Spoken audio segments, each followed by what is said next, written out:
So you start a new YouTube channel. You're feeling good. You're still working that daytime job too, but you want to quit. Income every month. I was not ready for this change. YouTube in particular was quite deceptive for me. My YouTube channel's earnings built up pretty quickly, and YouTube was paying me a decent income into my account every month. Then one month, all of a sudden, my YouTube channel's earnings dropped, and that continued to drop month after month after month. Until one month, my YouTube earnings, which were my only income stream at that point, got so low that I couldn't continue to live off just that. If you want to start a YouTube channel for fame and attention and subscribers, don't do it. You're wasting your time. If you want to start a YouTube channel as a business, then make sure you come up with a plan and a goal. Is this a good idea? Let's talk about it.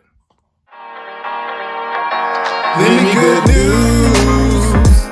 Let me good news. Let me good news. Let me good news. Hey guys, my name is Lemmy Moore, and yes, I have a YouTube channel. I have 3 YouTube channels, and I'm here to talk to you today because I know a lot of people, like I'm gonna call them newbie, but a lot of newcomers come along and they're doing like DoorDash, they're working these jobs that they hate, and they've been on YouTube for like 4 or 5 years, and all of a sudden, the algorithm picks up on what they're talking about because they change the topic, and voila, they get all these views, but the content is not like right there yet, but the algorithm is picking it up, and it's giving them, a pretty good, decent, small check. Like sometimes this could be, first month be $1,500, then next will be $2,000. And right now we're in October of 2024. Advertisers are ready to start paying money because they do that during the season of giving, okay? Now, but one thing I want to say here is be very, very caution right now. Don't just go off and quit your job quite yet, because YouTube is a beast. Like, I go to events all the time, and we've heard, like, we were in a room just the other day, me and Roger was in the room the other day, and we heard people say, man, we feel like our income has gone down drastically. And of course, Rod was like, what do you mean drastically? I want to know what the number was. And they were like, it went from like 400,000 down to 200,000. Now, some of y'all are going like, man, what? But yeah, that happened. So if you're making $1,200 a month on YouTube, that means it's going to go down to possibly $150 if that shift happens. I'm not saying it's going to happen to everyone, but be very cautious, because you never know what the algorithm or how many more people are coming on board is going to talk about your plan, and that right there could possibly put you down a low tier. Now, one thing I suggest is to continue to craft your niche.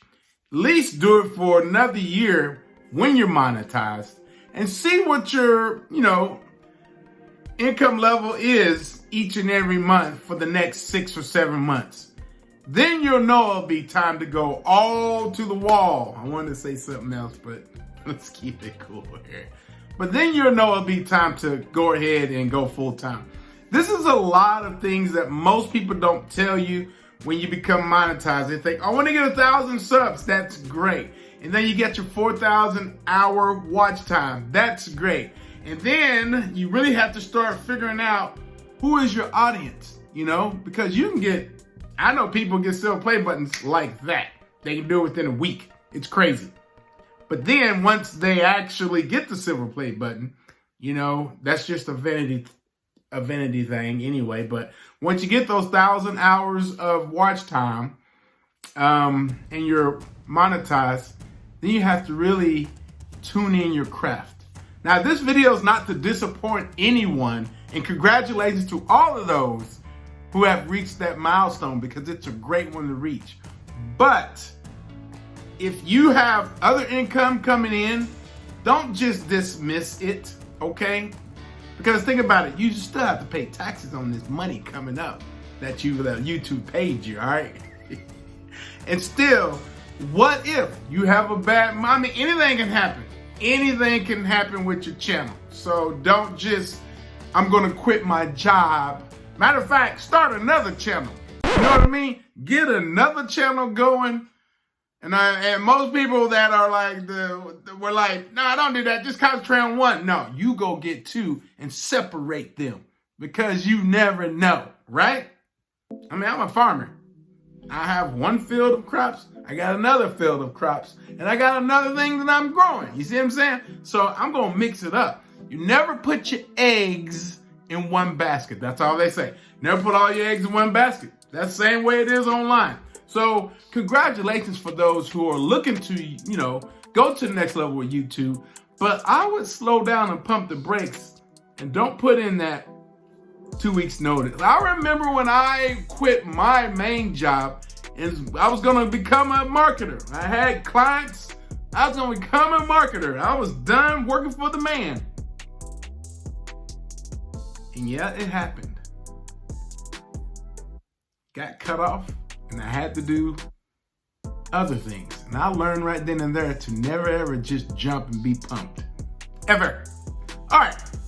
If you agree with me, give me a yes. I love your input. If you disagree with me, say yes. I love your input and I hear you. Keep striving, guys, because you can make it. You can make a difference. Your voice matters on YouTube. So with that being said, have a great day. We'll talk to you soon. Now let's talk about the great thing about being able to do YouTube and things full time. You get to sit here and work on your craft and watch a little bit of Netflix and do this every day. Or take Sunday off or Saturday off. Typically I take Saturday and Sunday off because I'm a lazy person. That's why I never wanted to work for anyone. If you made it to this part of the video, this is a bonus for you, okay? But real talk, YouTube is great. It's a great avenue for you. You can also make sales outside of YouTube for being on YouTube, which is book, sponsored deals, all these different things you can do. You put people in your own little membership, group, such like a Facebook group, but it's your own membership platform because just in case all your subscribers decide to leave, you still have them. You can tend to send things to them, but it's a great idea to do this. So if you made it this far in the video, kudos to you. There you go.